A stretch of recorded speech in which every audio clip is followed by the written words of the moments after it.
对于朱元璋这类开国帝王来言，杀功勋从来都是最后，且还是不得已的，能不亲自出面就不出面的选项。如刘邦杀韩信，是他老婆吕后操刀完成的。只可惜朱元璋没有这样一位吕后。更让他感到恐惧和无助的是，全力培养出来的太子朱标也给早亡了。朱元璋掀起蓝玉案，大范围清洗功臣勋贵的时间，恰好就是太子朱标死后。如果朱标不死，蓝玉也就不会死，因为朱标就能轻轻松松镇住蓝玉。这便反映出了朱元璋晚年面临的死局。他死之后，再也没人镇得住这些功高震主、作风跋扈的功臣集团。其实对于朱元璋来说，还有一个人也能挽救这个死局。就算朱标死了，只要他还活着，也不会引发蓝玉案，并能阻止靖难之役的爆发。奈何此人却死得更早，他便是常遇春。淮西勋贵集团中，徐达、常遇春跟朱元璋的关系都非常紧密，其中朱元璋跟徐达的关系最好玩。如一次徐达喝多了，朱元璋眼见老兄弟醉得走不动，便命人把徐达抬到了自己的床上去睡觉。常遇春虽是半路投奔朱元璋的，也没有徐达和朱元璋的那种老乡情谊，却凭借出色的战功获得朱元璋的认可。徐达是帅才，常遇春是将才，在所有的将之中，常遇春堪称第一。他是怀远人，在龙凤元年带了几十个强盗到河州投奔朱元璋。那时候他26岁，已经当了3年强盗。2个月以后，他自请担任先锋。朱元璋说：“你来，无非是为了你们山寨上粮食不够吃，吃饱了，你和你的弟兄们便可以走。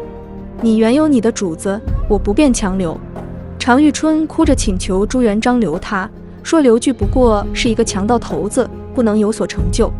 朱元璋才真是安邦定国的主子。朱元璋说：“好罢，等我渡了长江，那时候愿留愿去，再听你的便罢。”在渡江一役之中，常遇春的表现极好。朱元璋的兵后有援军的大船威胁，前有援军的采石机坚垒，登不了岸。正在危急之时，常遇春手持长槊飞戈而至，一跳上了岸，再跳登了采石机，于是采石机一战而定，朱元璋乘势取得太平。不久，援军的水军将领蛮子海牙夺回采石机，朱元璋去打，也全靠常遇春飞戈而至，把援军的兵船冲成2截，首尾不能相应，使得朱元璋又获全胜。朱元璋与陈友谅第一次在龙湾产生冲突时，常遇春率领3万部队在九华山一带伏击，成为打败陈友谅的主力。龙湾大战后，陈友谅损失惨重，对常遇春恨之入骨。休整3年后，将自己的水师集中在鄱阳湖，准备和朱元璋展开决战。这场鄱阳湖决战是朱元璋经历的所有战役中最惊险的一次。当时朱元璋的坐船搁浅，全靠常遇春一箭射中对方的主将张定边，转危为安。其后溯江而上，扼守湖口，挡住陈军的归路的也是他。陈友谅一生恃才傲物，心机颇重，却总是在常遇春手下一败涂地，可见常遇春的智谋何其杰出。朱元璋进魏吴王，以李善长为右相国，徐达为左相国，常遇春为平章政事，地位仅在李善长和徐达之下。北伐时，徐达做征虏大将军，他做征虏副将军，收复了自儿皇帝石敬瑭割让后400年未曾被汉人收回过的燕云16州。洪武2年，他与李文忠率领步骑9万，由锦州经热河打下开平，几乎捉住了元顺帝。不幸在回师北平之时，于7月间暴卒于柳河川，享年仅有40。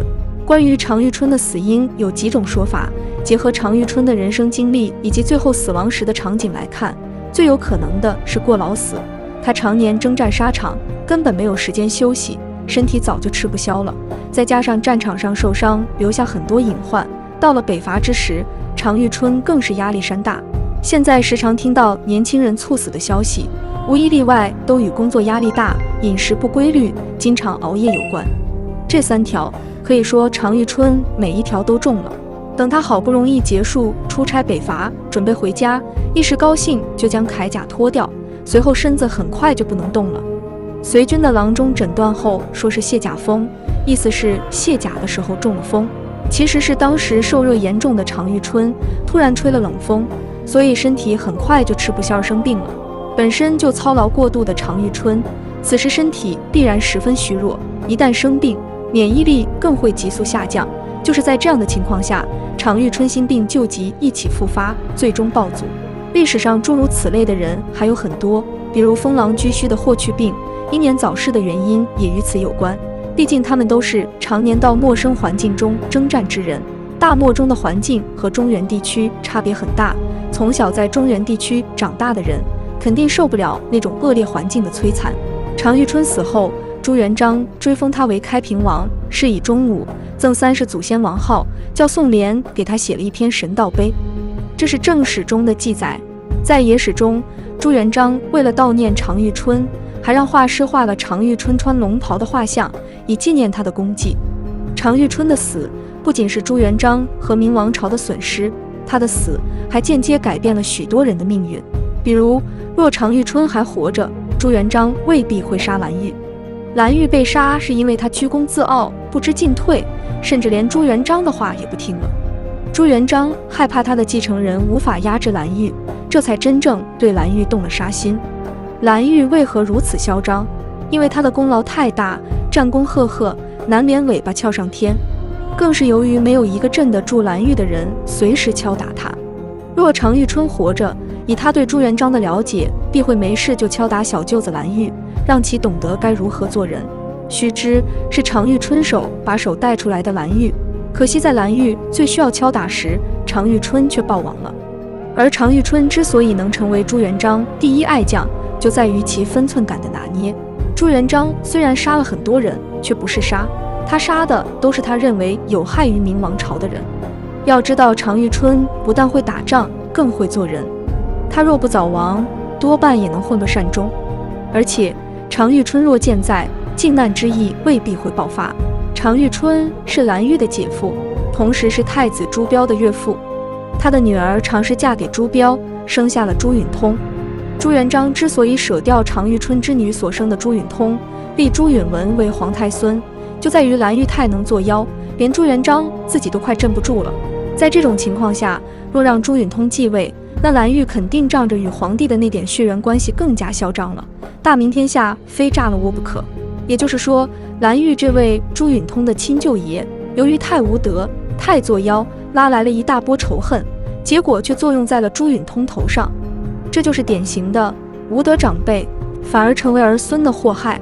所以若常遇春还活着，蓝玉就不会那么无德，祸害了朱允通。而若朱允通登基，恐怕历史便会改写，岂能再发生朱棣和朱允文的靖难之役？虽说历史不容假设，但通过假设却往往能看出些不易觉察的问题。如常遇春，徐达会做人，懂分寸，知进退，死后也能荫庇后人。反面例子则是蓝玉，不仅葬送了自己，更葬送了与自己有关的许多人。